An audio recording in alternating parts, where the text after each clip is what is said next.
Hello there, YouTube. Devin here again with another helmet video.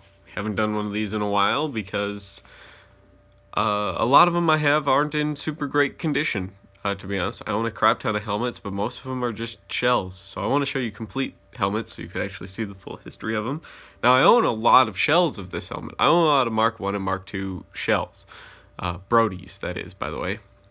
But this is now finally one that's been on my list to get for a long time, and I thought it was going to be one of the easiest ones because they made hundreds of thousands of them, and I thought it would be pretty easy to get in my size, and it turns out it's not, at least in good condition. This one's basically new old stock condition.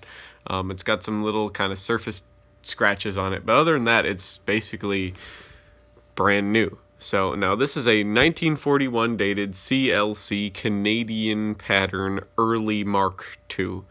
Now, the Mark II helmet replaced the Mark I Brody from World War I in 1938, and it basically updated the liner. It's the same helmet, basically updated the liner to have a little bit more replaceability, because with a Mark I helmet you basically had to junk the whole helmet when the liner would break, and the liner wasn't the most durable, so they made the liner a little bit easier to manufacture, a little bit simpler to take care of and replace, and then they put a different chin strap on it. That was about it. Chin strap is now separate from the liner. It's not a part of the liner like it is in the Mark I. But another major problem that a lot of people don't know about the Brody helmets that inspired the Mark II, so other than the usability sake, the Mark I's were made out of magnetic steel, okay? Which doesn't seem so bad. Steel's magnetic, right? That's what steel does. Steel's magnetic. Now, it's a problem, though, if you're trying to, let's say you're in the desert, which World War I and World War II both took place in the desert, North Africa, and, you know, the Middle East and stuff like that.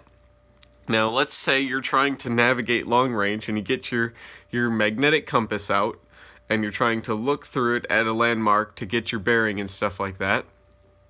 For those of you who've been in the military, you'll know all about this, but for those of you who don't have a lot of experience with compasses, you won't understand this, so I'm kind of dumbing it down. So, but your compass, your magnetic compass, you know, north, south, east, west, you can flip up this little piece and another little piece that has a lens that you can look through at a wire that you can point at a landmark, and it'll tell you degrees and bearings from a certain direction, from one of the cardinal directions, so you know which way you're going, and you can make sure you're walking a very straight line, you know, for stuff like that. Now, if your helmet is magnetic, you know, magnetic steel, and you bring that up to your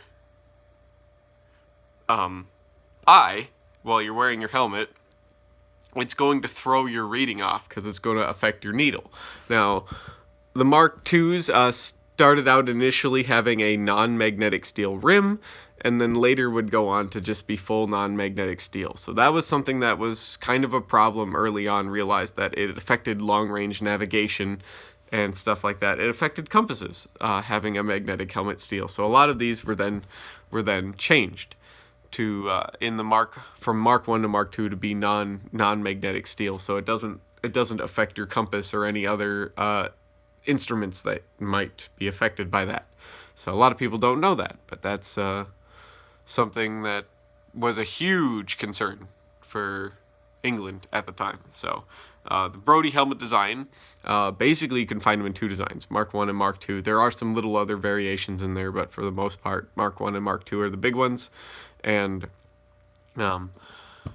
excellent helmet for what it was designed for. Now, a lot of people say that this shape is terrible for protecting you, and I'll argue otherwise, because this helmet was actually really, really good for what it was designed for. It's very, very high on the head. It's a very, very wide helmet. It has a wide surface area, covers out to most of the shoulders and everything like that.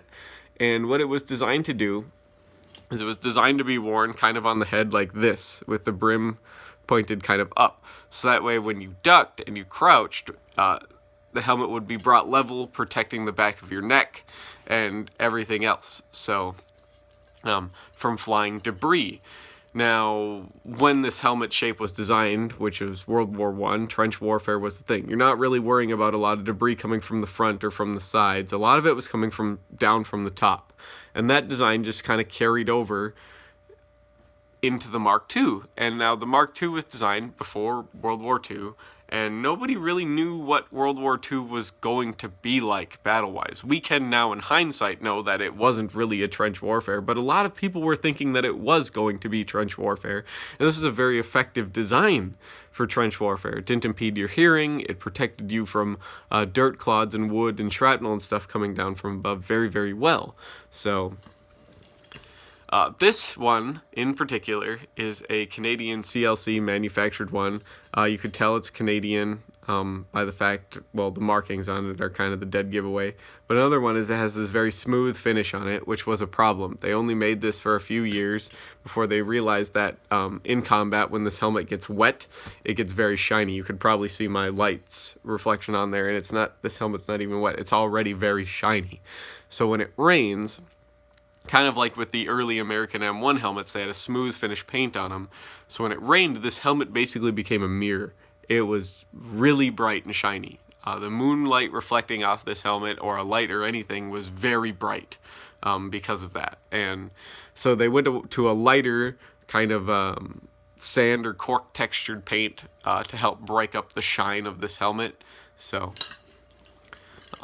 the liner on these, as you could tell, is not like the Mark I helmets. It's kind of an oilcloth on a set of 4 arms. I don't know if you can see down in there. There's one of the arms right here. And it's normally a compressed like fiber arm, almost like a plastic of the time, or like a tag board or cardboard type material. So they were very relatively durable, actually. A lot of people tended to give them crap, but they're a lot more durable than a lot of people really think.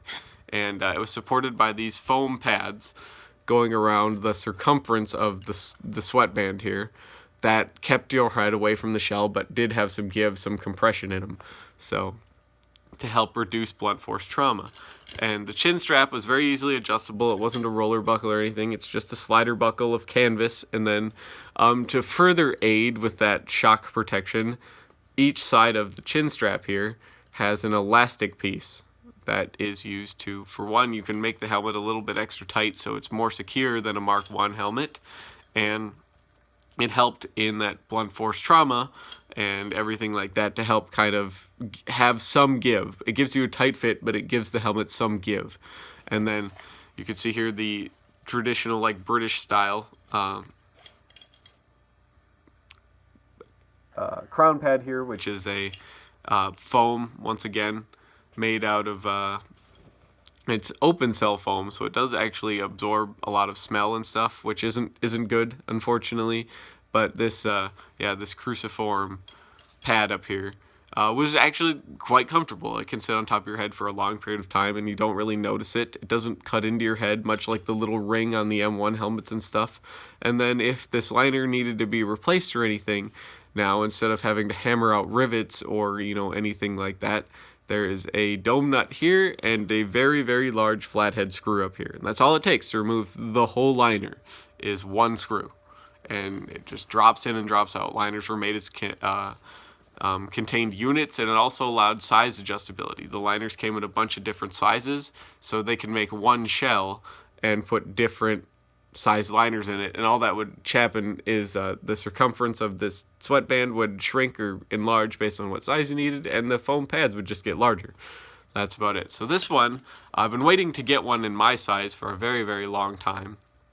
Now this one is in 7 1/4 to 7 3/8 size, which is perfect for me because you normally want these to be a little bit larger than you want, about 1/8 of an inch larger in circumference to accommodate winter gear underneath it, at least for the Canadian ones.